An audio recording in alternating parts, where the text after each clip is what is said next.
This is Let's Talk Big, The Big Read, with Jane Berger and Jen Hazel.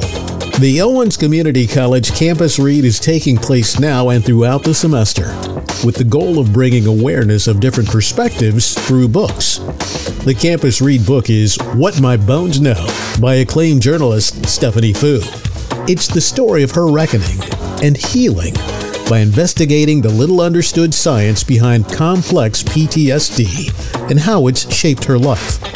Here, sharing their insight about the book, What My Bones Know, is Owens Community College Director of Library Services, Jane Berger, and Professor of English, Jen Hazel. Welcome back, everyone. I'm Jen Hazel, and I have with me Jane Berger. We were talking about the author learning about her diagnoses and talking about the fear of unknown and talking about labels and talking about inclusion. And what we kind of talked about when the podcast ended was that we still had more that we wanted to say, because in our conversation off air, we really realized that it's important to emphasize how words matter and choice of words and how you use them to describe people. Jen had shared a bit about her son. I have a daughter who was diagnosed with bipolar disorder. So rather than say, oh, she's bipolar, the correct language, or the way that experts and professionals prefer that to be conveyed, is I suffer from, or my daughter suffers from bipolar disorder.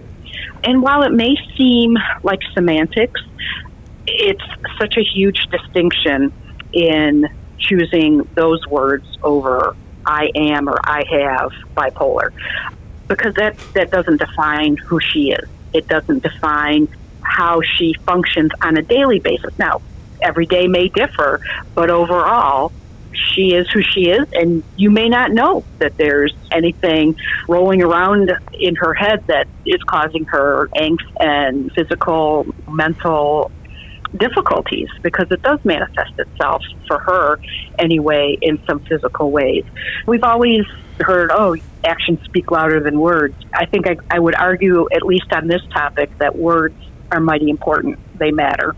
And I think the interesting thing to talk about, too, is, and I think it's really good, this is the way experts have said to describe mental illness. Now, in terms of my son, it's a neurotype, and how that's different, while it is included in the DSM, what's different is that community, the autistic community, prefers the term autistic versus saying I have autism or I'm on the spectrum, because they don't see it as separating, because their brain thinks a certain way, and it thinks, and I don't like the term normal. I don't have another term at the moment, air quotes. Rob can attest to that, our producer. Being different than neurotypical. Got it. There it is. Right. I lost it for a minute. But then being neurotypical, thinking they're neurodivergent, other individuals may be neurotypical, and they don't separate it because it is a neurotype. It is the way that someone who is autistic thinks, and that's why they actually prefer that term versus saying I have.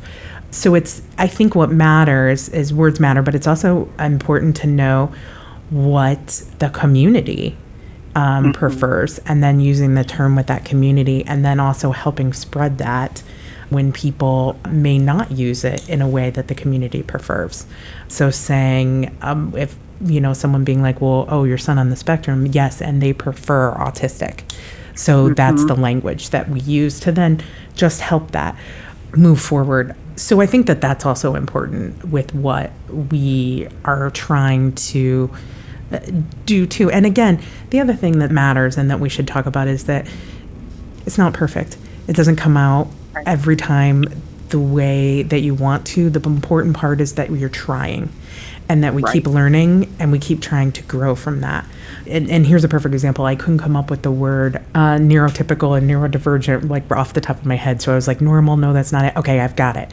And so it's important to correct that when you see it, and correct it in yourself, and help others learn about that too and move forward. Yeah. And one of the things like we talked about when we did do book club often was that really pertains to this book is talking about the terminology of saying, and many of us use this, saying, how was your day? Well, it was crazy. The problem in that is it refers back to what we used to define people who suffer from mental illness as crazy. That's where it's really trying to overtake that. I am thinking about that a lot. I've worked on that a lot. And sometimes when someone asks me how it was and I'm trying to think of a word that I want to say where everything feels out of control, I have to really think about it because I'm really trying to do that. But that is something that we've used as a culture. And now we're saying, hey, we need to work better. We know better. And so now we need to be better and try to be better. But I'll pause for a long time and try to think about, well, what is it I'm trying to say here? So I think that's important, trying to move forward doing that.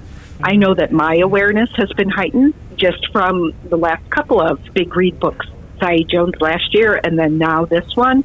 So awareness and education. Mm-hmm. I'm sorry, I have a frog in my throat. It just makes me sound funny.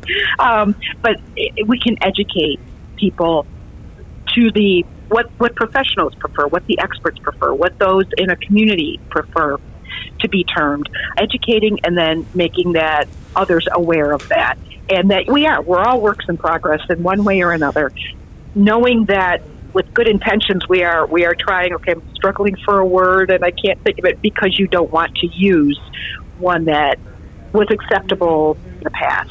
We move forward, as you said, we continue to raise awareness and we continue to educate everyone so that one day in a perfect world, we will all be more cognizant of what we say and the words that we use to refer to others and each other.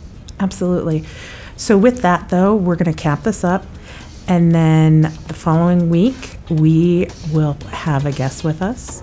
I'm not going to tell you who yet. I'm going to leave it out there so you can be thinking and being like, I better tune in for this one. So on behalf of myself, Jen Hazel, and Jane Berger, keep talking big. Join us again for Let's Talk Big, the Big Read with Jane Berger and Jen Hazel.